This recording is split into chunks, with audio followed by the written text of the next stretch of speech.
নমস্কাৰ প্ৰদেশ কংগ্ৰেছৰ দায়িত্ব লোৱাৰ পিছত মই যোৱাকালি যোৰহাট লৈ আহিলোঁ যোৰহাট লৈ অহা এটাহে উদ্দেশ্য যে যিদৰে এটা গুৰুত্বপূৰ্ণ কাম কৰাৰ আগত আমি নিজৰ মাতৃ আৰু পিতৃৰ আশীৰ্বাদ লওঁ সেই একেদৰে দিল্লীত মোৰ মাতৃৰ আশীৰ্বাদ লোৱাৰ পিছত মই যোৰহাট লৈ আহি আমাৰ যোৰহাটৰ ঘৰত গৈ মোৰ প্ৰয়াত পিতৃক শ্ৰদ্ধাৰে শুৱৰি মই তেখেতৰ আশীৰ্বাদ বিচাৰিলোঁ আৰু তাৰ পিছত আমি গ'লো নাজিৰালৈ য'ত আমাৰ প্ৰয়াত প্ৰাক্তন মুখ্যমন্ত্ৰী হিতেশ্বৰ শইকীয়া দেৱৰ সমাধি ক্ষেত্ৰ আছে তাত শ্ৰদ্ধাঞ্জলি অৰ্পণ কৰাৰ পিছতো আমি তেখেতক শ্ৰদ্ধাৰে শুৱৰিছোঁ এই দুয়োগৰাকী মহান ব্যক্তিয়ে আমাক শিকাই গ'ল যে কেনেদৰে এটা জটিল পৰিস্থিতিত কংগ্ৰেছ দলটোক ধৰি ৰাখিব লাগে আৰু ৰাইজৰ মাজত সেৱা আগবঢ়াব লাগে সেয়া প্ৰেৰণা লৈ আমি আগন্তুক দিনত আগবাঢ়ি যামগৈ আজি শিৱসাগৰৰ পৰা আৰম্ভ কৰি আমি নগাঁৱলৈ গৈ আছোঁ আৰু আশা কৰোঁ যে যাত্ৰাত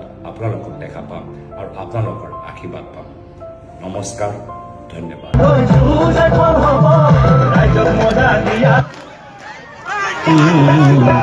নতুন অসম গঢ়ি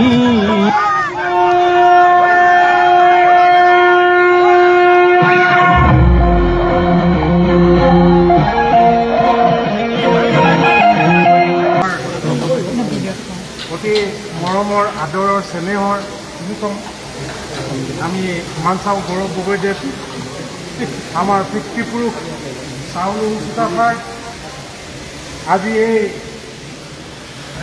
সমন্বয় ক্ষেত্ৰত সমন্বয় ঘটাবৰ কাৰণে আগবাঢ়ি আহিছে তেখেতে সেৱাভাগী ধৰিবৰ কাৰণে মানুহ কৰি আমাৰ মাজত উপস্থিত হৈছে আৰু এই আমি এগছি চাকি সাজু কৰি থৈছোঁ এই চাকি গছিয়ে এই পূৰ্বপুৰুষসকলৰ আশীৰ্বাদ পাবৰ কাৰণে তেখেতৰ মনত সাহস পাবৰ কাৰণে এই চাকি গছিয়ে যাতে তেখেতৰ যিখিনি মনত দূৰদূৰণিৰ চিন্তা আছে সকলো চিন্তা আজি পূৰ্বপুৰুষসকলে তেখেতক দূৰ কৰিবৰ কাৰণে আশীৰ্বাদ কৰিব সেয়ে আজি সকলো জ্ঞাতি সকলো ৰাইজৰ আগত মই আজি গৌৰৱ গগৈ আমাৰ টাই আহোমৰ পৰম্পৰা সাজ এযোৰে মই তেখেতক আদৰণি জনাব খুজিছোঁ আমাৰ টাই আহোমৰ পৰম্পৰাগত সাজ দক্ষিণ পশ্চিম যোৰহাট আঞ্চলিক আহোম সভাৰ সদস্যসকলৰ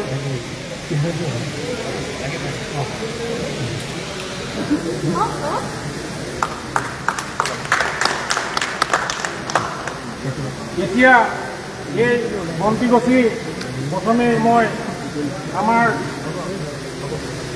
গৌৰৱ মানচাও গৌৰৱদেৱক এইটো মই জ্বলাবৰ কাৰণে অনুৰোধ জনাইছোঁ এই বন্তি গছি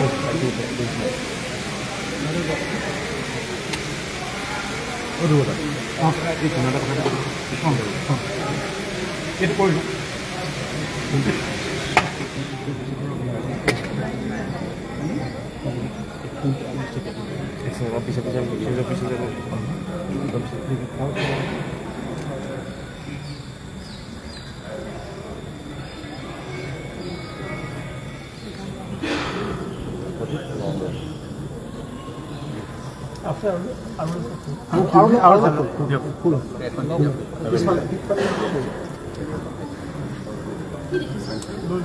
মই এইখিনিতে এটা আদিমন্ত্ৰ পাঠ কৰিম মই আদিমন্ত্ৰৰ পাছতে আমাৰ আইচিংলাও আদি প্ৰাৰ্থনা আমাৰ সদস্যসকল আছে তেখেতলোকে আদি প্ৰাৰ্থনা গাব আৰু আপোনালোকক মই এই মন্ত্ৰ পাতি পাছতে আমাৰ আইচিংলাও অনুষ্ঠান আৰম্ভ হ'ব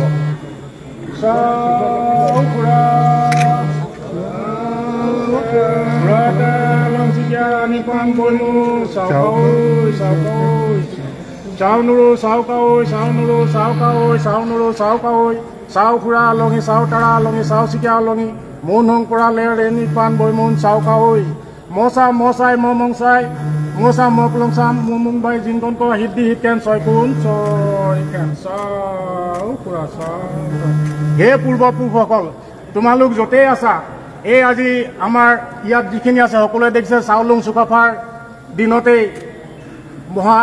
এই অসমৰ প্ৰতিষ্ঠা হৈছিল আৰু মহান অসমীয়া জাতি গঠন হৈছিল আৰু তেখেতৰ আদৰ্শৰে পৰৱৰ্তী কালত 6 বছৰৰ আহোম ৰাজত্বৰ এই অসমত চলি আছিল আপোনালোকে এই বিষয়ে সকলো জানে আজি এই সময়ত মই আজি আমাৰ সহোদৰ আমাৰ ভতিজা হদিছ আমাৰ মানচাও গৌৰৱ গগৈকো আমি এই স্থলতে আমি এটা আশীৰ্বাদ কৰিছোঁ তেখেতেও যাতে যেনেকৈ চাউলুং চুকাফাই 6 বছৰ ৰাজত্ব কৰি পেলাই বৰ অসমখন গঢ়িছিলে বৰ অসমৰ সকলো জাতি জনগোষ্ঠীক সমিল মিলেৰে একতাৰ দোলেৰে বান্ধি শাসন কৰিছিলে আমি পূৰ্বপুৰুষসকলক আজি এই দিনটো এই সন্ধিয়া বেলিকা বিয়লি বেলা আমি প্ৰাৰ্থনা জনাইছোঁ যাতে তেখেতলোক য'তে আছে তাৰ পৰা গৌৰৱ গগৈ আশীৰ্বাদ কৰক যাতে তেখেতে পৰৱৰ্তী দিনত আমাৰ অসমখনৰ নেতৃত্ব বহন কৰক আৰু নেতৃত্ব বহন কৰি যেনেকৈ তেখেতৰ পিতৃয়ে 15 বছৰে কৈছিল ৰাজনীতি গুণ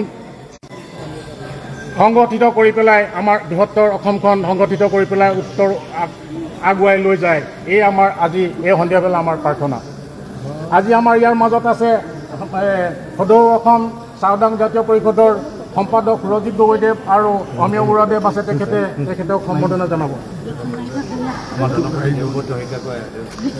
এতিয়া মই আইচিংলা গাবৰ কাৰণে মই অনুৰোধ জনাইছোঁ আৰম্ভ কৰক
একদম ভৰিত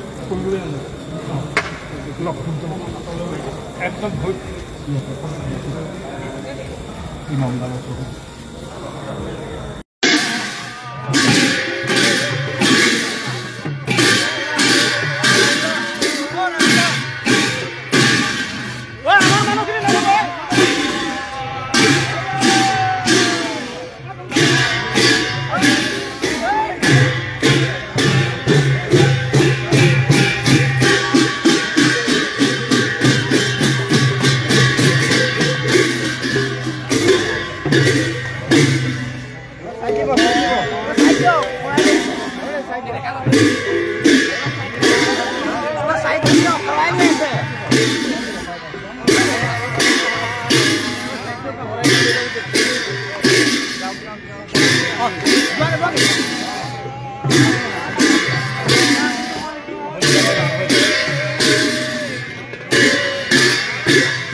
আমালোকৰ বাবে এটা ঐতিহাসিক আৰু স্মৰণীয় যাত্ৰা যি যাত্ৰা যোৰহাট বিমানবন্দৰৰ পৰা আৰম্ভ হ'ল তিতাবৰ নাজিৰা হৈ আমি দুয়োগৰাকী মহান প্ৰয়াত মুখ্যমন্ত্ৰী হিতেশ্বৰ শইকীয়া আৰু তৰুণ গগৈদেৱক আমি শ্ৰদ্ধাঞ্জলি জ্ঞাপন কৰিলোঁ আৰু যোৱাকালি শিৱদৌলৰ পৰা আৰম্ভ কৰি পিয়লি ফুকনৰ শ্বহীদ পিয়লি ফুকনৰ প্ৰতিমূৰ্তি মাল্য অৰ্পণ কৰি এটা দীৰ্ঘদিনৰ যাত্ৰা যি যাত্ৰা যোৱাকালি প্ৰায় 1:30 বজাত সামৰিছে আৰু আজি আপোনালোকৰ মাজত ৰাতিপুৱা বৰদোৱা থানত উপস্থিত হয় গুৰুজনৰ আদৰ্শ স্মৰণ কৰি শ্ৰদ্ধাৰে সুঁৱৰি আৰু এতিয়া আমি গুৱাহাটী মহানগৰত সোমাইছোঁ যি গুৱাহাটী মহানগৰৰ ভিতৰত সকলোৱে দেখিছেই যে কৃত্ৰিম বানপানীত যথেষ্ট স্থানীয় ৰাইজৰ অসুবিধা হ'ল আমি ইয়াৰ পৰাই অলপ আমাৰ অহা কাইলৈ যে কাৰ্যসূচী আছে অলপ তাৰ মই খবৰ লোৱাৰ পিছত আমাৰ যিসকল মৃত্যু হ'ল আমাৰ যোৱা কিছুদিনৰ আগত কৃত্ৰিম বানপানীত তেখেতৰ ঘৰলৈ মই যাম আৰু পৰিয়ালবৰ্গ খবৰ ল'ম আৰু নিজৰ সমবেদনা জ্ঞাপন কৰিম। চাওক, ভাবাতকৈ বেছি মানুহ হৈছিল, যিহেতু যথেষ্ট প্ৰতিকূল বতৰ, তথাপি বতৰে আমাক সহায়ো কৰিলে। যেতিয়াই আমাৰ সভা আছিল, যেতিয়াই আমাক মানুহসকলক সম্বোধন কৰিবলৈ লাগিছিল, সেই সময়ত বতৰটো ভাল হৈ যায়। ৰাস্তাত আহোঁতে যাওঁতে বৰষুণ আছিল, কিন্তু মানুহে অসুবিধা নাপালে। যোৱাকালিও আমি 1:30-2টা বজাত আমি আহি পালোঁ আৰু প্ৰথম দিনতো আমি শিৱসাগৰত প্ৰায় 12টা বজাত আমি শিৱসাগৰত সোমাইছিলোঁ। মানুহ যথেষ্ট উৎসাহিত, ৰাইজৰ মাজত এটা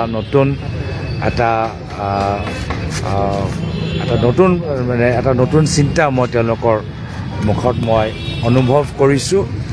কিন্তু আকৌ কওঁ যে ৰাইজে যদিও আমালোকৰ ওপৰত যথেষ্ট আশা ভৰসা কৰিছে, এতিয়া আমাৰ ওপৰত নিৰ্ভৰ কৰে যে আমি কিমান কষ্ট কৰিব পাৰোঁ। আমাৰ দলৰ সন্মুখত বিভিন্ন কথা ওপৰত চিন্তা কৰা প্ৰয়োজনীয়। যোৱা পঞ্চায়ত নিৰ্বাচন আমিও স্বীকাৰ কৰিছোঁ, নিশ্চয় তেওঁলোকেও স্বীকাৰ কৰে, ইমানো ভাল হোৱা নাই।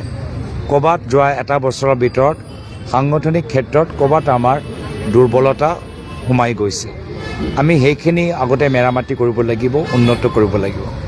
ৰাইজে আমালোকৰ পৰা যথেষ্ট কথা জানিবলৈ বিচাৰে, শিকিবলৈ বিচাৰে যে আমি পৰৱৰ্তী দিনত আমি কি কৰিম। শিক্ষা ক্ষেত্ৰত, চিকিৎসা ক্ষেত্ৰত, আন্তঃগাঁথনিৰ ক্ষেত্ৰত, গ্ৰাম্য উদ্যোগৰ ক্ষেত্ৰত কংগ্ৰেছে কি নতুন চিন্তাধাৰা। মাত্ৰ সমালোচনাৰ কাৰণে আমি ৰাজনীতি কৰা নাই। আমাৰ কিছু সক্ৰিয় চিন্তাধাৰা এই বিষয়ৰ ওপৰত আছেনে নাই। তৃতীয়টো হ'ল যে বৰ্তমান চৰকাৰে বহুত তেওঁলোকে কেলেংকাৰী লুকাই ৰাখিছে। এতিয়া গুৱাহাটীৰ ভিতৰত কৃত্ৰিম বানপানী কিয় হৈছে, যিহেতু গুৱাহাটীৰ ভিতৰত বিজেপি মন্ত্ৰীসকল নিজৰ ঘৰৰ যোৱা ৰাস্তাটো তেওঁলোকে ওপৰত বেছি জোৰ দিছে, কিন্তু কৃত্ৰিম বানপানীৰ নিয়ন্ত্ৰণত জোৰ দিয়া নাই। চাৰিওফালে তেওঁলোকে মাটি কিনিছে, কিন্তু পানী ক'ৰ পৰা ওলাই যাব তাৰ কাৰণে তেওঁলোকে চিন্তা কৰা নাই। এইবোৰ বিষয় লগতে এলায়েন্সৰ বিষয়েও আমাক চৰ্চা কৰিবলগীয়া আছে। তো সেইকাৰণে আমাৰ সন্মুখত মাত্ৰ এটা বিষয় নহয়, বহুতখিনি বিষয়ৰ ওপৰত আমাক জোৰ দিবলগীয়া আছে। BTR ইলেকশ্যন আছে, তো এটাকৈ ধাৰাবাহিকভাৱে সামূহিক আমাৰ সকলোৰ অভিজ্ঞতা লৈ আমি পৰৱৰ্তী দিনৰ চিন্তা। ভাল লাগিছে যে যোৱা 3 মাহৰ পৰা মুখ্যমন্ত্ৰী ইমান তেওঁ মুখখনটো খুলিছে, এতিয়া ছেপ্টেম্বৰলৈকে মনোব্ৰত ৰাখিছে। এতিয়া যেতিয়া আমাৰ ফালৰ পৰা লাহে লাহে আমি যেতিয়া বক্সিঙৰ দৌৰে আমি লাহে লাহে মাৰিবলৈ আৰম্ভ কৰিলোঁ। পঞ্চায়তৰ সময়ত আমি ইমান কৰা নাছিলোঁ, যিটো পঞ্চায়তৰ সময়ত আমি গাঁৱৰ বাস্তৱ বিষয়ৰ ওপৰত জোৰ দিবলৈ বিচাৰিছিলোঁ। কিন্তু যেতিয়া যেতিয়া আমি কাউণ্টাৰ দিবলৈ আৰম্ভ কৰিলোঁ, লাহে লাহে আপোনালোকে নিজে দেখিছে মুখখন বন্ধ হৈ গৈছে। কোনো আপত্তি নাই। 10 ছেপ্টেম্বৰ মই আগেও কৈছোঁ, ৰাইজক ভুৱা তথ্য দিয়াৰ বাবে তেওঁ ৰাইজৰ পৰা ক্ষমা বিচাৰিব লাগিব। এতিয়া বাৰাকৰ অলপ খবৰ লওক, পানী বাঢ়ি গৈছে। লখিমপুৰত কিয় ইমান মানুহৰ আজি ঘৰ ডুবি গ'ল, তেওঁলোকক আগতে কিয় নেপক'ত যে পানী এৰিব এই কথাবোৰ কিয় জনা নগ'ল। এইখিনি হ'ল তেওঁলোকৰ কাম। ৰাইজে তেওঁক আমাক পৰামৰ্শ দিবলৈ নিযুক্তি কৰা নাই না বা নিৰ্বাচিত কৰা নাই, ৰাইজে তেওঁ নিজৰ কামখিনি কৰিবলৈ কৈছে। তো সেয়া হ'ল বৰ্তমান চৰকাৰৰ আজি তেওঁলোকৰ কি কৰা এটা বেমাৰী সোমাই গৈছে, ক'ত নিজৰ কাম কৰিব লাগে, কাম কৰাতকৈ আমাক সমালোচনা কৰাতে তেওঁলোকে ব্যস্ত হৈ গৈছে। মোৰ মতে যদি কাইলৈ যদি কেন্দ্ৰীয় গৃহমন্ত্ৰী অমিত শ্বাহ গুৱাহাটীলৈ আহে, ৰাতি হোৰ্ডিং লাগি যাব, তেতিয়া কাৰো অনুমতি নিবিচাৰে, তেতিয়া কাৰো অনুমতি নালাগে। কংগ্ৰেছৰ কেতিয়াবা ৰাহুল গান্ধী ডাঙৰীয়া গুৱাহাটীৰ ভিতৰত প্ৰৱেশ কৰিব নোৱাৰে, অমিত শ্বাহ ডাঙৰীয়া গুৱাহাটীৰ ভিতৰত প্ৰৱেশ কৰিব পাৰে। এয়া হ'ল বৰ্তমানৰ গুৱাহাটী। বিজেপিৰ কাৰণে কোনো আইন নাই, তেওঁলোকে য'তে ত'তে ঘৰ বনাব পাৰে, তেওঁলোকে য'তে ত'তে মাটি কিনিব পাৰে, তেওঁলোকে য'তে ত'তে বাইক যাত্ৰা পদযাত্ৰা কৰিব পাৰে। তেওঁলোকৰ কাৰণে কোনো নিয়ম নাই, তেওঁলোকে নিজকে গুৱাহাটীৰ ৰজাৰ দৰে নিজকে ভাবে।